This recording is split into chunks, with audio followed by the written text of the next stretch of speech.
Welcome everyone. Join us today as we explore the life and legacy of Steve Ellis, one of the most distinctive voices to emerge from Britain's late 1960s pop and soul scene, best known as the lead singer of Love Affair, and the voice behind hit Everlasting Love. So let's dive in. Stephen John Ellis, born the 7th of April 1950, in Edgware, Middlesex, England.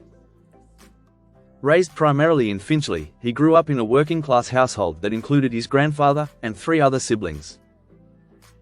As a child, Steve gravitated toward rhythm and initially wanted to be a drummer, improvising percussion with whatever he could find.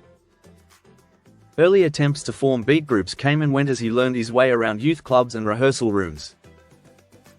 His father worked as a shipping clerk, and had previously served in the RAF ground crew, while his mother worked part-time and ran the household. Music entered Steve's life early. His mum regularly brought home records, including Ray Charles albums, which made a strong impression, and shaped his musical direction towards soul and rhythm and blues, rather than mainstream pop. Steve attended local schools in North London and, by his early teens, had developed enough confidence as a vocalist to audition for bands. At age 15, he successfully auditioned for a North London group advertising for a singer, marking the beginning of his path as a working musician. Steve's first serious working band was the Clifton Bystanders, an early beat and soul group that provided regular live experience. Soon after, he became lead singer of the Soul Survivors, a 5-piece band rooted in American soul, drawing heavily from Ray Charles, James Brown, and Otis Redding. The Soul Survivors played relentlessly, youth clubs, school dances, weddings, bar mitzvahs, and mod venues across North London, before progressing to established clubs such as the Flamingo, the Marquee, and Tiles, as well as venues in Brighton, Clacton, Manchester, and Stoke. Steve was still underage when he first appeared at some clubs and had to present himself as older to avoid licensing issues. Alongside music, Steve worked various jobs, including at a co-op supermarket and grocery chain, and an electrical apprenticeship, balancing employment with near-constant gigging. In 1967, the Soul Survivors signed with Decca Records and released a cover of "She Smiled Sweetly." The single failed to chart and Decca dropped the band, in which they were then signed by CBS Records, which proved decisive. CBS offered the group the chance to record "Everlasting Love," recently a US hit for Robert Knight. After rejecting a full band recording, the label opted to record the track with Steve fronting a large orchestral and brass arrangement, produced by Muff Winwood at Island Studios. The band was also rebranded as Love Affair. In February 1968, Everlasting Love reached number 1 on the UK singles chart for 2 weeks, with Steve only 17 years old at the time. Love Affair quickly became one of Britain's most successful pop acts. Further hits followed in 1968, including Rainbow Valley and A Day Without Love, both UK top 10 singles. By the end of the year, only the Beatles had sold more singles in the UK. The band toured extensively across Britain and Europe and appeared frequently on television. In 1969, further hits including One Road and Bringing On Back the Good Times kept them in the UK top 20, alongside the album The Everlasting Love Affair. Behind the scenes, tensions grew. The hit singles relied on orchestral arrangements centered on Steve's vocals, while the rest of the band played mainly on B-sides and album tracks. When this became public, Love Affair were increasingly labeled a teen pop act, despite their soul band origins. Live performances were often overwhelmed by screaming audiences, making it difficult to perform musically.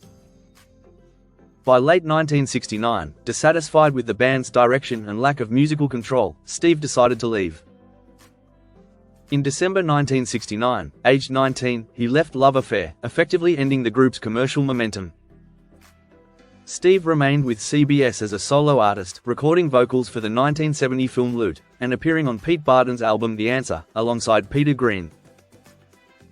Despite several singles, he did not regain chart success. Seeking a band environment again, Steve formed Ellis in the early 1970s with Zoot Money, Andy G., Jimmy Leviton, later Nick South, and Dave Lutton.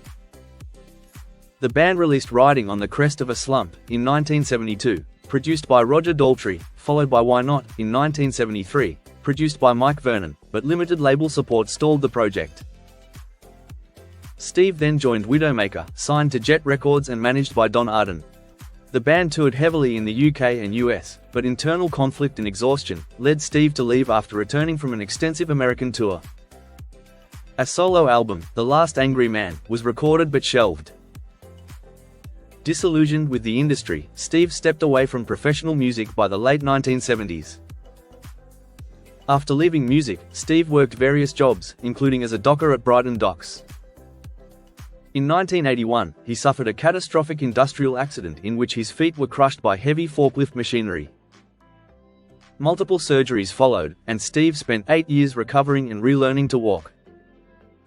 As part of his rehabilitation, he took up martial arts, helping rebuild strength and mobility. By the early 1990s, he returned to music, performing regularly as Steve Ellis Love Affair, amid disputes over the Love Affair name being used by non-original lineups. Throughout the 1990s, Steve toured the mod, soul, and 60s revival circuit. In 1998, he released the NSPCC charity single, Step Inside My Love, written with Rex Braley, featuring Paul Weller and Glenn Goldsmith. From the 2000s onward, Steve returned to studio work with albums, including Best of Days, in 2008, 10 Commitments, in 2011, and Boom Bang Twang, 2018, released to coincide with the 50th anniversary of Everlasting Love. He continued selective live work into the 2010s, including theater shows and package tours. Personally, Steve has been happily married for nearly 5 decades, raised 3 grown-up children, and has been based in Brighton for over 40 years. As of early 2026, he is working on a book and preparing a new album release following a period of health recovery from chest and lung problems that led him to withdraw from recent tour dates. On the mend, Steve hopes to resume select live performances once fully fit. And there you have it. From North London clubs to teenage chart success, from sudden fame to resilience, recovery, and a return on his own terms, Steve Ellis's career is defined by endurance, independence, and a voice that fans have continued to cherish and follow, past and present, and for generations to come. Thank you for watching. Don't forget to like and subscribe for more videos just like this. Take care and bye for now.